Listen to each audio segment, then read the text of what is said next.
ارسال از سمت راست دروازه کامبوج صورت میگیره، برخورد اونجا و ضربه سری که راحتی در اختیار سری روت قرار میگیره.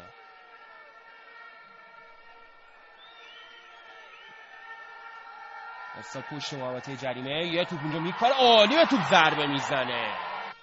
پرتاب بعد توسط حسن امین صورت بگیره،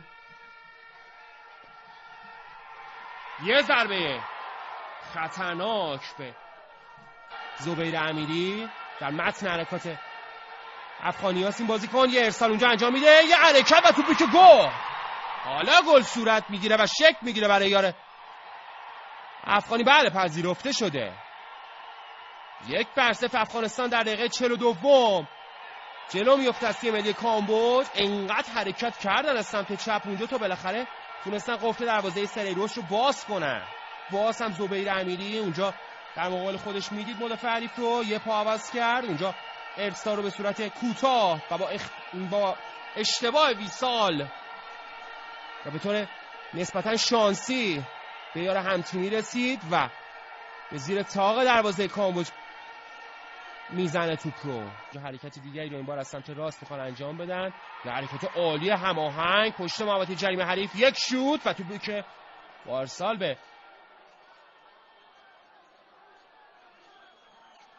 عذرخواهی میکنم با برخورد به مدافعین کامبوج به اوت میره. این ضربه دیدنی ناگهانی به توپ ضربه زد مدافع پیشتاخته افغانستان. توپ به تیرک افقی سریروس برخورد کرد، هنوز میتونه اونجا ارسال کنه و که از خط طولی دیگه با توپ عبور میکنه این کشور. ارسال از سمت چپ صورت میگیره، کار خطرناک قشنگ با دست زد.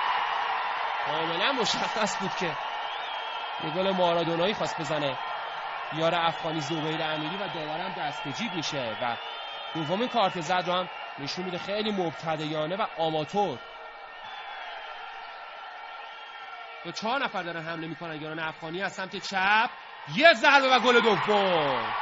گل دوم هم برای افغانستان به ثمر میرسه. باز ضربه‌ای که اونجا روی کار تیمی و ضد حمله‌ای که اونجا صورت داد تیم افغانستان، دروازه سریروس برای دومین بار گشوده میشه. همکاران به من اشاره میکنن که دروازه همزمان تیم ملی کشورمون هم صاحب یک پنالتی شده. باید ببینیم ضربه پنالتی رو چه کسی میزنه. اگه اشکان دژاگه تو زمین باشه خودش میزنه.